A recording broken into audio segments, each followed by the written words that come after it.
اعوذ باللہ من الشیطان الرجیم، بسم اللہ الرحمن الرحیم۔ عائشہ اسلامک ہسٹری کی پیاری بہنوں اور بھائیوں، السلام علیکم ورحمۃ اللہ وبرکاتہ۔ تمام تعریفیں اللہ کے لیے، وہی نیک لوگوں کا ولی ہے۔ میں گواہی دیتی ہوں کہ اللہ کے سوا کوئی معبود برحق نہیں، وہ یکتا ہے، اس کا کوئی شریک نہیں۔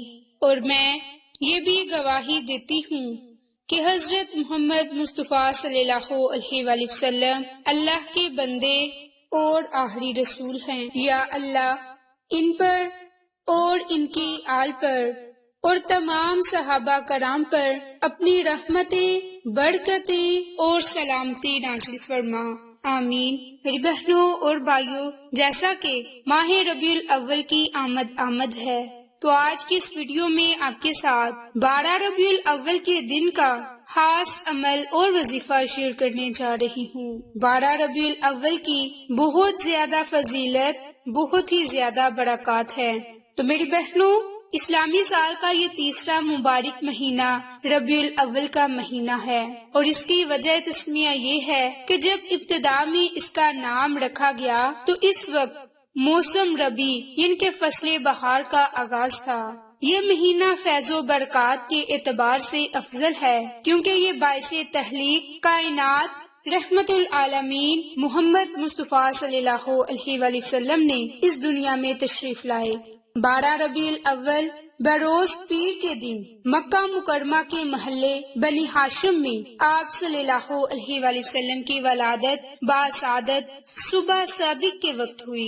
12 ربیع الاول ہی میں آپ ہجرت فرما کر مدینہ منورہ تشریف لائے، اور اسی ماہ کی 10 تاریخ کو ام المومنین سیدہ حضرت حتیجہ الکبریٰ سے نکاح فرمایا۔ اسی تاریخ سے کائنات کی ظلمت اور تاریکیاں نورانیت میں تبدیل ہونے لگی، انسان کا مردہ دل پھر سے تازگی پانے لگا، کفر و شرک کی گنگور گٹائیں ختم ہونے لگی، انسانوں کو انسانیت کے صحیح اور حقیقی مفہوم سے عملی آشنائی ہونے لگی، ہر قسم کی خرافات اور بے بنیاد رسم و رواج کی بندشوں میں جکڑا ہوا انسان آزاد ہو کر اپنے مقاصد زندگی اور وجہ تخلیقات کو سمجھا، اپنے معبود حقیقی کو جانا، ابد اور معبود کے رشتوں کو سمجھا۔ اسی وجہ سے کہ ساری دنیا کے مسلمانوں کے لیے حضرت محمد مصطفیٰ صلی اللہ علیہ وآلہ وسلم کا عشق غیر فانی دولت بن چکا ہے، اور اس محبت کا اظہار شاہدانہ کرتے رہتے ہیں، اور 12 ربیع الاول کے موقع پر مختلف طریقے سے اظہار مسرت کرتے ہیں۔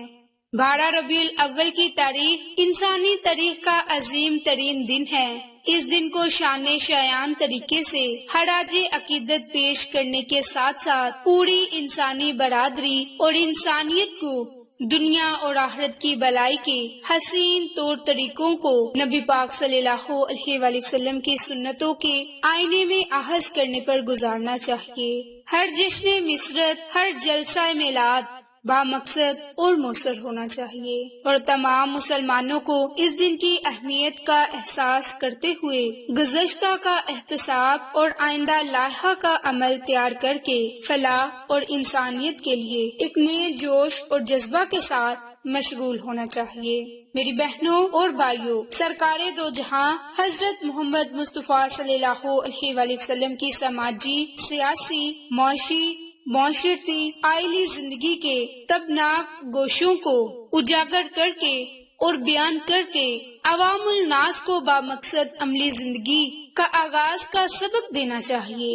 میری بہنوں اور بھائیوں، اب آپ کے ساتھ ماہ ربیع الاول کے 12 تاریخ کے دن کا، ان کے 12 ربیع الاول کے دن کا جشن میلاد کے دن کا خاص عمل اور وظیفہ شیئر کرنے جا رہی ہوں۔ تو اس سے پہلے میری آپ تمام سے گزارش ہے کہ جن لوگوں نے ابھی تک میرے چینل عائشہ اسلامک ہسٹری کو سبسکرائب نہیں کیا، وہ نیچے موجود لال رنگ کے بٹن کو دبا دیں اور ساتھ موجود بیل آئیکن کو دبا کر آل نوٹیفیکیشن پر کلک کر دیں، تاکہ میری ہر نئی آنے والی ویڈیوز کی اپڈیٹ آپ تک بآسانی پہنچ سکے۔ جزاک اللہ۔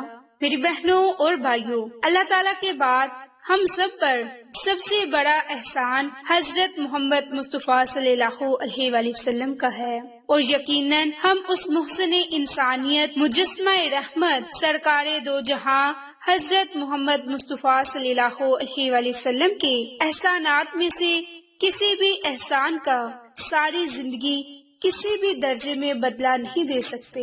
البتہ ایک امتی ہونے کی حیثیت سے ہم سب کا یہ فرض بنتا ہے کہ آپ صلی اللہ علیہ وآلہ وسلم کی لائی ہوئی تعلیمات کو حرز جاں بنا کر ان پر دل و جان سے عمل کریں، اور آپ صلی اللہ علیہ وآلہ وسلم پر چلتے پھرتے اٹھتے بیٹھتے باکثرت درود پاک کا نذرانہ پیش کریں۔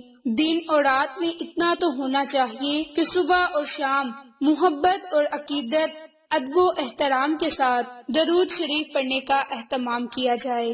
میری بہنوں اور بھائیوں، درود شریف ایک ایسا عمل ہے کہ جس کو خود اللہ اور اس کے فرشتے اختیار کرتے ہیں۔ اللہ تعالیٰ کے درود بھیجنے کا مطلب رحمت بھیجنا ہے۔ فرشتوں اور بندوں کے درود کا مطلب رحمت کے لیے دعا کرنا۔ تو میری بہنوں، اللہ تعالیٰ کا ارشاد ہے کہ بے شک اللہ اور اس کے فرشتے نبی پر درود بھیجتے ہیں۔ اے ایمان والو، تم بھی ان پر درود بھیجو اور خوب سلام بھیجا کرو۔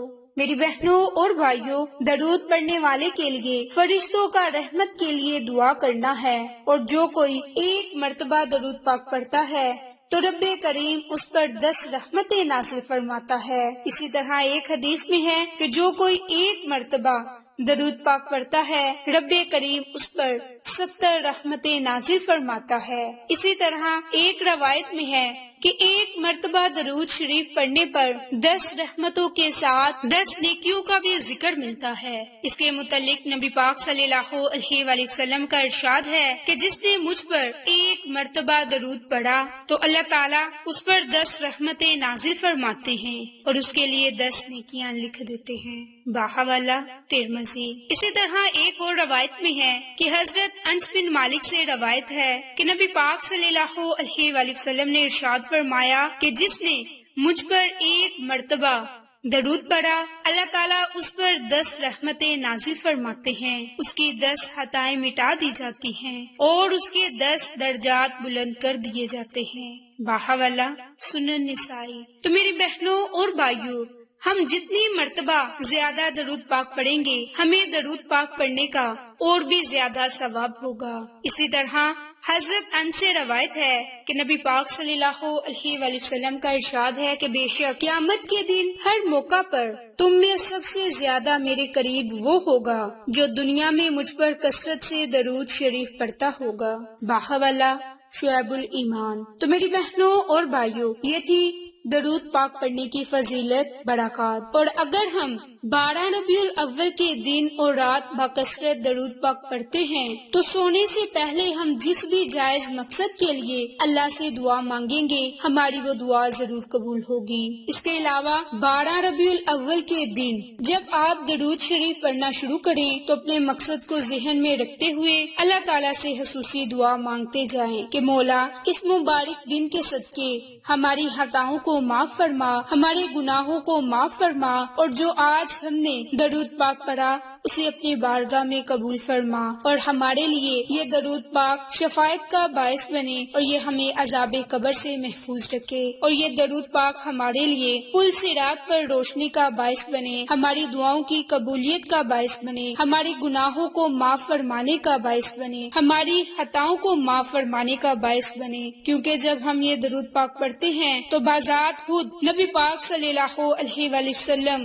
ہمارے اس درود و سلام کا خود جواب دیتے ہیں۔ اس کے متعلق حضرت ابو ہریرہ سے روایت ہے کہ نبی پاک صلی اللہ علیہ وآلہ وسلم نے ارشاد فرمایا کہ کوئی شخص مجھ پر سلام بھیجتا ہے تو اللہ تعالیٰ میری روح کو واپس لوٹاتے ہیں یہاں تک کہ میں اس کو سلام کا جواب دیتا ہوں۔ باحوالہ ابو داؤد۔ تو میری بہنوں اور بھائیوں، درود پاک پڑھنے سے ہماری دعائیں قبول ہوتی ہیں، ہم پر جہنم کے دروازے بند کر دیے جاتے ہیں اور یہ ہمارے لیے نجات کا ذریعہ بنتا ہے۔ تو اگر آپ کی کوئی بھی جائز حاجت ہے، کوئی بھی جائز مقصد ہے، تو آپ بس اپنے مقصد کو ذہن میں رکھتے ہوئے درود پاک کا نذرانہ پیش کریں۔ اللہ تعالی ہماری ہر دعا کو سنے گا اور قبول فرمائے گا اور ہمارے تمام گناہوں کو معاف فرمائے گا۔ تو میری بہنوں اور بھائیوں، درود پاک پڑھنے کی اتنی فضیلت، اتنی برکات ہیں، وہ بھی اگر ہم اس مبارک مہینے میں کثرت کے ساتھ درود پاک پڑھیں گے تو ہماری دنیا بھی سنور جائے گی اور آخرت بھی۔ تو اگر آپ اپنی دنیا آخرت کو بہتر بنانا چاہتے ہیں، عذاب قبر سے محفوظ رہنا چاہتے ہیں، اپنی شفاعت کا ذریعہ بنانا چاہتے ہیں، دعاؤں کی قبولیت کا ذریعہ چاہتے ہیں، اپنے گناہوں کی مغفرت چاہتے ہیں، تو آپ درود پاک کا یہ عمل، یہ وظیفہ لازم کریں۔ انشاءاللہ اللہ تعالی ہماری ہر دعا کو سنے گا اور قبول فرمائے گا۔ آپ کو یہ ہماری ویڈیو پسند آئے تو اسے لائک، شیئر اور سبسکرائب کریں۔ جزاک اللہ۔